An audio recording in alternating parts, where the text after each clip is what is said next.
नमस्कार. अवैध विकासाचा 24 तास घडामोडीमध्ये आपलं या ठिकाणी सहर्ष स्वागत करतो. आपल्यासोबत आहेत पोंजे पंचायत समितीचे अध्यक्ष, ज्यांनी भारतीय जनता पार्टीचा झेंडा हातात घेतल्यानंतर गेली अनेक वर्षे पोंजे पंचायत समितीमध्ये आमदार महेश बालदी, उरण विधानसभा मतदारसंघाचे आमदार महेश बालदी यांचे निकटवर्ती म्हणून ज्यांच्याकडे पाहिलं जातं असे मंगेशजी लबडे आपल्यासोबत आहेत. आणि ह्या वावेघर जिल्हा परिषद मतदारसंघाचं वारं मोठ्या प्रमाणामध्ये व्हायला सुरुवात झालेली आहे. आणि पोंजे पंचायत समितीची जबाबदारी मात्र ही मंगेशजी लबडे या विभागाचे अध्यक्ष या नात्याने यांच्यावरती दिलेली आहे. सर नमस्कार, आपलं स्वागत करतो. ज्यावेळी ह्या पोंजे पंचायत समितीच्या निवडणुकीचं वारं सुरुवात झाली आणि आपल्यावरची जबाबदारी दिलेली आहे, आपण बूथवाईज या ठिकाणी बैठका सुरू केलेल्या आहेत. अनेक समस्या आहेत या भागामध्ये ज्या अजूनही पेंडिंग आहेत, अजूनही सुटायच्या आहेत. आणि ह्या सुटण्यासाठी एक नवीन चेहरा म्हणजे हरिभक्त पारायण अनंत महाराज पाटील यांच्या सौभाग्यवती या पोंजे पंचायत समितीच्या निवडणुकीमध्ये उतरलेले आहेत. आणि पूर्णत्व जबाबदारी आपल्याकडे आहे. या विभागाचं नेतृत्व आपण करताय पोंजे पंचायत समितीचं. कशा पद्धतीने आपण आता बूथवाईज बैठका घेताय, कार्यकर्त्यांशी भेट आहेत, काय समस्या उद्भवत आहेत आणि काही तुमच्या त्या कार्यकर्त्यांकडून काय आश्वासन दिली जात आहेत? नमस्कार. सर्वप्रथम आपल्या माध्यमातून मी सर्व पोंजे पंचायत समितीच्या मतदारांना आणि लोकांना हे सांगू इच्छितो की हा जो आपला पोंजे मतदारसंघ आहे हा विशेषतः नैना आणि MSRDCच्या टाउन प्लॅनिंगचा भाग आहे. म्हणजे एवढ्या मोठ्या प्रमाणावर इथे डेव्हलपमेंट येऊ घातली आणि MMR रिजन मध्ये काउंट होणारा एरिया आहे. ह्या एरियामध्ये पोंजे पंचायत समितीमध्ये आता नव्याने खूप साऱ्या रेसिडेन्शियल डेव्हलपमेंट होत आहेत. त्याच्या जोडीला लॉजिस्टिक हब होत आहे हा एरिया, कसलखंड पासून म्हणजे कोण सावळ्या रस्त्याचा जो परिसर आहे या रिजन मधला, त्याच्यानंतर पळसपे फाट्यापासून पलीकडे येत असताना आपल्याकडे मुंबई गोवा हायवेला आणि मुंबई पुणे हायवेला अशा दोन हायवेच्या मधला भाग हा प्रचंड मोठ्या प्रमाणात डेव्हलप होतोय. आणि या अशा डेव्हलप होणाऱ्या भागामध्ये समस्या इतक्या प्रचंड होत्या म्हणजे आम्ही तर अजूनपर्यंत सत्तेतच नव्हतो. जिल्हा परिषद असो, पंचायत समिती असो आणि बऱ्याचशा ग्रामपंचायतीमध्ये म्हणजे आमचे नेतृत्व ज्यांच्याकडे आहे, आमचे या उरण मतदारसंघाचे कार्यकुशल आमदार, दमदार आमदार महेशजी बालदी साहेब हे आता दुसऱ्यांदा आमदार झाले. ते पहिल्यांदा जेव्हा आमदार झाले त्याच्यानंतर विकास कामं करताना आम्हाला येणारा सर्वात मोठा अडथळा हा होता की आमची जिल्हा परिषदेमध्ये सत्ता नाही, आमची पंचायत समितीमध्ये सत्ता नाही, बऱ्याचशा ग्रामपंचायतीमध्ये आमची सत्ता नाही. लोकांकडून ठराव पास करून घेणं, ते ठराव त्या ग्रामपंचायती जाणीवपूर्वक देत नव्हत्या, ते विकास कामांना अडथळा आणत होते. बऱ्याच ठिकाणी पंचायत समितीमध्ये आम्हाला प्रेशर केलं जायचं, आमच्या लोकांची कामं व्हायची नाही. म्हणजे वैयक्तिक लाभाच्या ज्या बऱ्याचशा योजना होत्या त्या आमच्या लोकांपर्यंत किंवा मतदारांपर्यंत आम्ही ज्यांच्यापर्यंत घेऊन जाण्याचा प्रयत्न करत होतो ते होत नव्हतं. जिल्हा परिषद असेल, जिल्हा परिषदेमधून येणारा DPDCचा फंड आहे, ह्याच्यावर एक रिस्ट्रिक्शन होते की हे फंड्स आम्हाला दिले जात नव्हते जाणीवपूर्वक, कारण जिल्हा परिषदेमध्ये आम्ही सत्तेत नव्हतो. ह्याच्यानंतर पण हा जो भाग आहे म्हणजे जर आपण स्पेशली पोंजे पंचायत समितीचा विचार केला तर आमदार महेश बालदीने ह्या भागामध्ये साधारणतः 200 कोटीच्या वर विकास कामं केलेली आहेत. म्हणजे ह्या भागामध्ये एवढ्या समस्या असताना पण तर आता आमचा मूळ उद्देश जो आहे म्हणजे भारतीय जनता पक्षाचा नेहमी अजेंडा राहिलाय कोणत्याही निवडणुकीला सामोरे जाताना, मग ती लोकसभेची निवडणूक असो, विधानसभेची असो या छोट्या सार्वत्रिक निवडणुका असो, महानगरपालिका, नगरपालिका आणि आता स्थानिक स्वराज्य संस्था, विकास हाच आमचा मुद्दा राहिलाय. आम्ही कोणावरही वैयक्तिक टीका करत नाही. समोरचा उमेदवार काय आहे, कसा आहे, ह्याच्यापेक्षा आम्ही कसं काम करणार आहे, लोकांच्या समस्या आम्ही कशा सोडू, आम्ही लोकांना जो होणारा त्रास आहे तो कसा कमी करू, ह्याच्यावर आमचा भर असतो. आणि ह्याच माध्यमातून भारतीय जनता पक्ष जे देशाचं नेतृत्व करणारे विश्वगुरु आदरणीय नरेंद्रजी मोदी साहेब हे ज्या पद्धतीने काम करतात, आपल्या राज्याचं नेतृत्व ज्यांच्याकडे, आमच्या सर्वांचे लाडके, आपल्या संपूर्ण महाराष्ट्राचे लाडके देवाभाऊ देवेंद्रजी फडणवीस साहेब जे काम करतात, आमचे दमदार आमदार महेशजी बालदी जे काम करतात, आणि त्यांच्या पावलावर पाऊल ठेवूनच ह्या भागातनं आम्ही जे आता नव्याने दिलेले उमेदवार, आमच्या जिल्हा परिषदेसाठीच्या उमेदवार सौभाग्यवती अनन्या अविनाश गाताडे, तसेच पंचायत समितीच्या उमेदवार अस्मिताताई अनंत पाटील, ह्या दोन्ही उमेदवारांना निवडून आल्यानंतर आम्ही त्यांच्या पावलावर पाऊल ठेवूनच ह्या भागाचा विकास हेच आमचं प्राधान्य असेल. म्हणजे आता हा जो भाग आहे ह्या भागामध्ये बऱ्याच प्रमाणात आदिवासी बहुल एरिया आहे.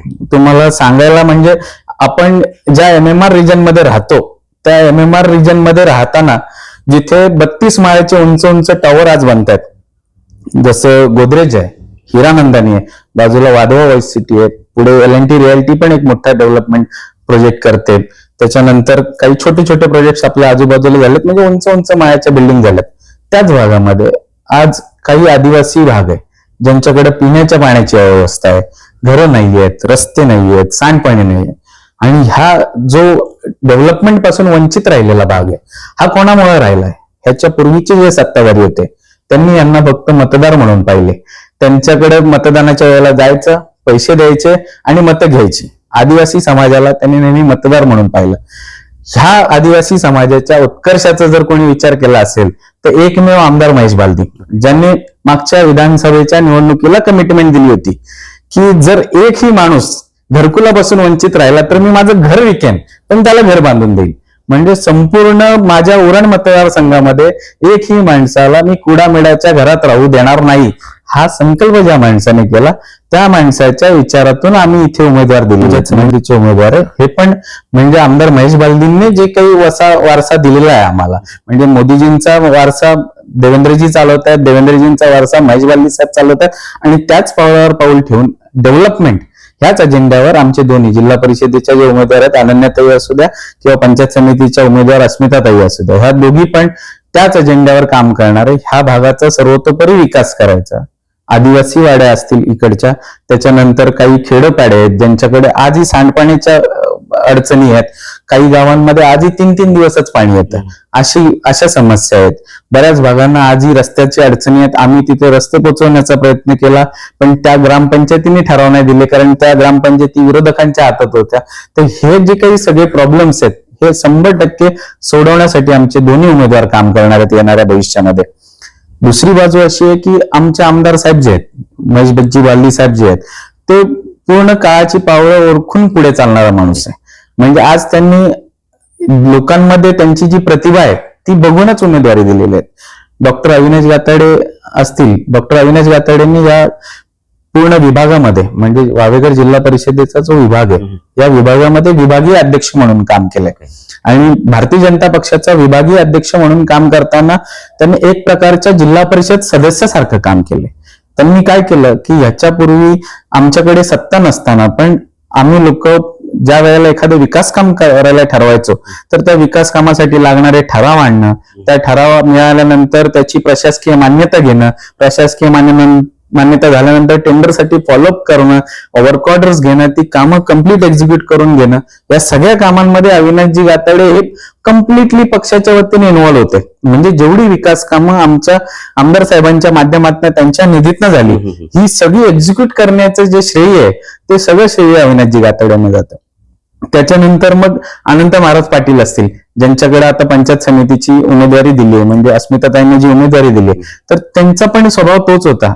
त्यांनी ज्या वेळेला पक्षप्रवेश केला ते शिवसेना सोडून आमच्याकडे भाजपमध्ये आले तर भाजपमध्ये येताना त्यांच्या प्रामुख्याने एकच मागणी होती म्हणजे की साहेब माझ्या गावात जे विकास कामं रखडलेत, मी ज्या पक्षात होतो त्या पक्षात मी सातत्याने पाठपुरावा करून पण ती विकास कामं होत नव्हती. त्यावेळेच्या आमदार होते, आमच्याकडे सत्ता होती, उद्धवजी ठाकरे त्यावेळेला मुख्यमंत्री होते आणि त्यांच्या कार्यकालात मी त्या पक्षात असून पण आमची विकास कामं होत नाहीत, ही विकास कामं करण्यासाठी मला तुमच्याकडे यायची आणि हीच त्यांची प्रामुख्याने मागणी होती. सो दोन्ही जे आमचे उमेदवार होते ह्यांचा मूळ मुद्दा, मूळ फोकस हा विकास कामांकडे होता आणि म्हणून आमदार साहेबांनी निर्णय घेतला. म्हणजे उमेदवारी देताना आमदार साहेबांचा प्रामुख्याने त्यांच्या डोक्यात जो विचार होता की जो माणूस आपल्या मोदीजींचा वारसा, देवेंद्रजींचा वारसा आणि स्वतः आमदार साहेब ज्या अजेंड्यावर काम करतात तो अजेंडा पुढे चालवेल अशाच लोकांना उमेदवारी द्यायची. म्हणून आमच्याकडे पक्षामध्ये एक प्रकारचं लोकांकडे जे चालू होतं की बाबा कोणी उमेदवारी घ्यायची, कोणाकडून घ्यायची, स्वतःच्या पक्षाकडनं तिकीट मिळाल्यानंतर आपण निवडून येऊ शकत नाही, मग आपण कोणत्या चिन्हावर निवडणूक लढवली पाहिजे, तू उभं राहतोय त्या गावातून उभं राहतोय की ह्या गावातून, हे आमच्याकडे नव्हतं. आमच्याकडे सरळ एकदम धोपट मार्गाने काम झालं की विकास करण्यासाठी जी माणसं तन मन धन लावून विकास करू शकतात अशाच लोकांना उमेदवारी आमच्याकडनं दिल्या गेल्या, पक्षाकडनं दिल्या गेल्या. पण सर कुठेतरी आता एक ही पोंजे पंचायत समितीची निवडणूक अटीतटीची होणार असल्याचं बोललं जात आहे. कारण हा पोंजे पंचायत समिती हा जो गण आहे तो हा महाविकास आघाडीचा बालेकिल्ला म्हणून ओळखला जात होता आणि या बालेकिल्ल्यामध्ये गेली उपसभापती म्हणून पद त्यांनी सांभाळलंय. असे उपसभापती आपल्या समोर निवडणुकीला सामोरे जात आहेत. एकीकडे अनंत पाटील आहेत, एकीकडे उपसभापती आहेत आणि भारतीय जनता पार्टीची मोठी फौज आपण तरुण तडफदार अध्यक्ष आहेत.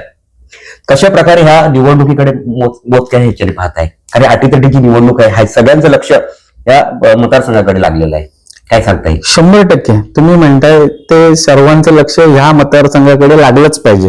कारण ह्या पुंजे पंचायत समितीचा भाजपचा जो उमेदवार आहे ह्याला स्वतः आमदार साहेबांनी सभापती पदाची कमिटमेंट दिली.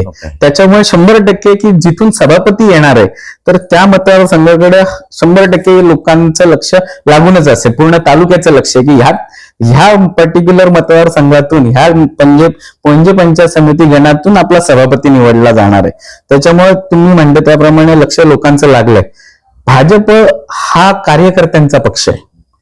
म्हणजे मी आज जरी या पुंजे पंचायत समितीचा अध्यक्ष ह्या नात्याने जरी बोलत असेल तर ही बोलायची जबाबदारी मला ज्या वेळेला पक्ष देतो तर ह्याचा अर्थ हा आमचा पक्ष हा कार्यकर्त्यांचा पक्ष आहे.